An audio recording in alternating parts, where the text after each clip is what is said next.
And now, a Channel 7 editorial by Don B. Curran, Vice President and General Manager of KABC-TV. The future of California's coastline is not a matter for casual concern. Recently, a Presidential Population Commission study estimated that by the year 2000, 35 to 40 million people, 1 out of every 8 Americans, will live on the Pacific coast between San Diego and San Francisco. That alone makes Proposition number 20 on the November 7th ballot, the Coastal Initiative, a vitally important issue. The California legislature has shown reluctance to deal realistically with the problem of conserving the coastline. There has been little indication that local governments are any more willing or qualified to cope with it. Proposition 20 offers needed overall coastal planning, but it also offers problems. If it passes, future power sources necessary for the good of all could be threatened, provided the public does not share an equal responsibility in dealing with the problem. Proposition 20 will impose an obligation that both the public and industry will have to live up to, and we believe it's necessary. Channel 7 urges your yes vote on Proposition 20. This has been a KABC-TV editorial presented by Don B. Curran, Vice President and General Manager. Spokesmen for recognized groups holding opposing viewpoints are offered free rebuttal time. They had no solid leads in their search for a man who threatened to poison food on supermarket shelves. Here's a story, though, from Larry Badger. Police here know they have a sadistic person at large, but perhaps more than that. 5 packages like this have been received in the mail, and 5 packages have contained lethal doses of cyanide. So now they know they are looking for a potential killer.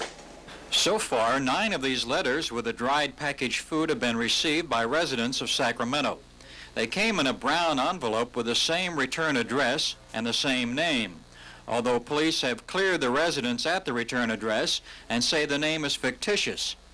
The sender put the cyanide into the food packages by cutting a hole with a razor blade, dropping the poison inside, then sealing it with transparent tape.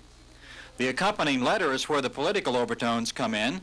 The sender warns that if the, quote, killer, unquote, is re-elected, then innocent people will die here just as they have in Vietnam. The letter says 75 packages containing the poisoned food have been mailed in the Sacramento area, and 194 poisoned packets are now on the shelves of 2 major supermarkets within a 10-mile radius of the capital. Police checked 13 stores in that area over the weekend and failed to come up with anything. They are still checking, as are store managers and food checkers as customers pay for their items. Though nothing has turned up in the stores and those receiving the cyanide have been warned it was there, police here are still a little nervous. Well, we have not confirmed or denied up to this point that this is the man is involved in politics.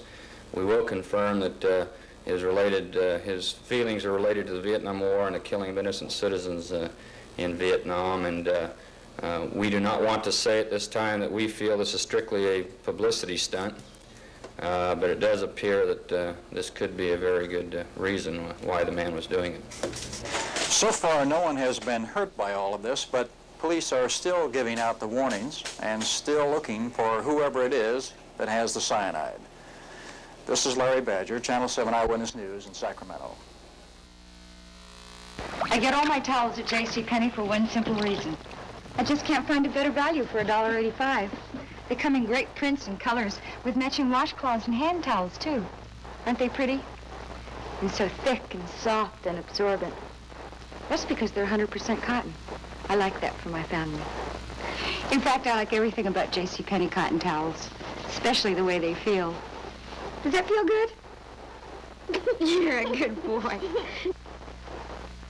I'm nobody's fool. Maybe someone will adopt you. Aha! That's Corker. That's Corker's corn twist. Oh, a little bit of corn and a curly-Q twist to pick up the dip that a chip might have missed. Did you take a bus? Oh, why? Is one missing? That's Corker. Well, that's Corker. That's Corker. Aha! That's Corker. Did you put the cat out? I didn't know he was on fire. Corker's Corn Twist by Nabisco. Aha!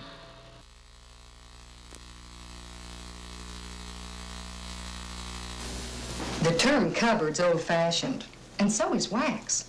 Don't be old-fashioned. Go modern with Scott's Liquid Gold. Grease and old wax disappear. Scott's Liquid Gold penetrates as it cleans, restores faded, dry-looking wood. You can do a whole paneled room in minutes.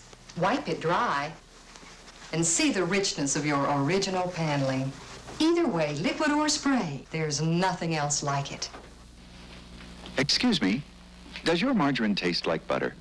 Well, not really. Then watch. Mazola margarine tastes more like butter because Mazola has a special way of getting good natural flavor from butter itself. Like that. Do other margarines do that? No, only Mazola. Does Mazola take anything else from butter? No, just flavor. Mazola gets goodness from golden corn oil. Now that makes sense. Flavor from butter, goodness from... I don't know about you, but over the weekend, particularly yesterday, I was playing tennis down in the Balboa Bay Area, and it was very smoggy down there. I wasn't playing tennis. Well, I know that. But in any event, George was talking about a clear weekend on Friday, weren't you? What happened? How'd all that smog creep in? You're going to have to George? talk a little louder. How did all that smog get here over the weekend and the cloudiness?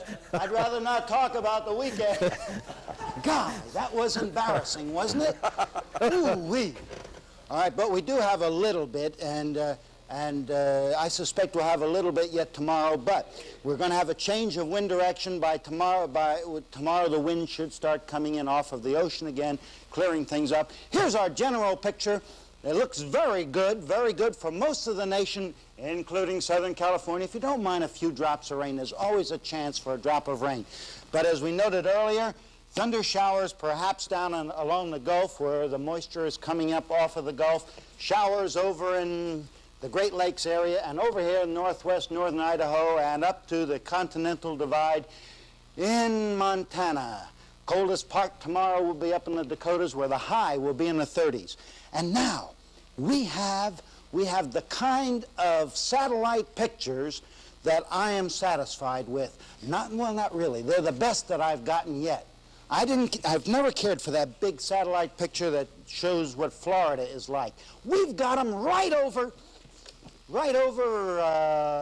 Southern California, Shostakovich. I hope no one speaks Polish. All right, now this is the situation over here. Now this is taken right over Southern California. Now you notice up here in Oregon, and there's the big sweep on down. Now we see two different bands of clouds. The southern band, the one that's closest to us over here, contains mostly high clouds without moisture in it. There are a few hot spots in it. Most of these will be drifting toward the north without hitting us at all. So we can have increased cloudiness tomorrow morning, but good. Here, as you go over these numbers, I'll give you the forecast for the individual spots. Here for Los Angeles, for example, we can expect increasing cloudiness tomorrow, especially in the morning, and in the valleys we'll have the same thing, partly cloudy in the afternoon. Down in Orange County, same thing, little change in temperatures. In the high deserts, cloudiness, but we can expect gusty winds as well. Same thing for the lower deserts.